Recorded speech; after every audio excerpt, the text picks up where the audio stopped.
படுத்தே கிடப்பவனுக்கு பாயும் நோயாகும். பேசியே திரிபவனுக்கு வாயும் பகையாகும். பாயைச் சுருட்டினால் நோய் வராது, வாயை அடக்கினால் வம்பு வராது. ஹாய் ஃப்ரெண்ட்ஸ், இன்றைக்கி பாப்பாவுக்கு ஸ்நாக்ஸ் தான் செய்ய ஆரம்பிச்சிட்டேன். சரி அந்த பிளாக் ஃபாரஸ்ட்டோட பேஸ் மட்டும் அப்படியே ஸ்வீட்டாக அவள் சாப்பிடுவா, ஜீரா போட்டுட்டு லைட்டாக. அது தான் செய்ய ஆரம்பிச்சிட்டேன். அதனால் சரின்ட்டு பேக்கிங் தேவையானதெல்லாம் கடை வீட்டிலேருந்து எடுத்துகிட்டு அவள் ஸ்கூலில் விட்டு 4 o'clock 3:50க்கெலாம் விட்டுருவாங்க. அதுக்கு போல் இதை பேக் பண்ணி வச்சிடலாம் அப்படின்ட்டு சரி கடை அவளுக்கு கேக் செய்ய ஆரம்பிச்சிட்டேன்.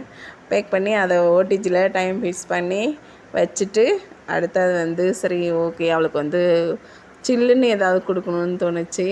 அதனால்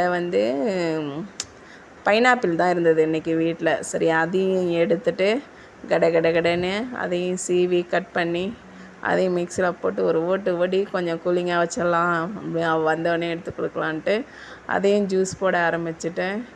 ஜூஸ் போட்டு அதையும் ஃபில்ட்ரு பண்ணி பாப்பாவுக்கு எடுத்து ரெடி பண்ணி வச்சுட்டேன். அவள் வந்த அப்புறம் நான் எந்த வேலையும் செய்யக்கூடாது. அவள் பேசினே இருப்பாள். ஒரு 1/2 hour பேசினே இருக்கிறதுக்குள்ளேயே மணி 5:30 போல் ஆகிடும். டியூஷன்லாம் போகல, அதனால் வீட்டே தான் படிக்கிறா பாப்பா.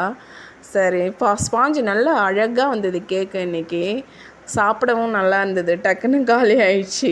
அம்மா எனக்கு கொடு உனக்குடுன்ட்டு. ஹாய் ஃப்ரெண்ட்ஸ், அடுத்த வீடியோவில் பார்க்கலாம்.